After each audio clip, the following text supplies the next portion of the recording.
काठमाडौँमा जाडो पनि निकै पो बढिसक्यो त भने टोपी र ज्याकेट नलाइ त हिँड्नै सकिँदैन। अचेलभरि फेरि मेरो झोला बोकेर बिहान बेलुकै ओर र अदोर गर्ने काम मात्रै भइरहेछ। के काम होला भनेर बुझ्नको लागि फुल भिडियो वाच गर्नुस् है त साथीहरू। आज दिउँसोको खाजामा चाहिँ मैले मोमो प्याकिङ गरेर लिएर आएको थिएँ। भर्खर खाना खाएर आएको, एउटा मोमो झिकेर खान मन लागिहाल्यो भने कति काम मात्रै गर्नु त भनेर आज आफ्नै नयाँ बिजनेस सुरु गर्दिन थालेको। ल है त साथीहरू आउनुहोस् है त चटपट पानीपुरी खानको लागि।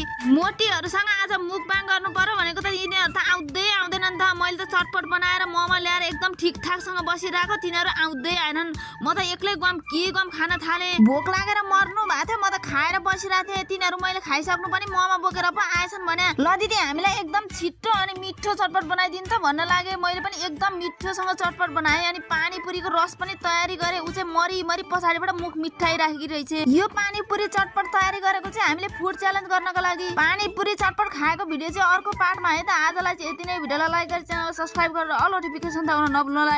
बाई, राधे राधे।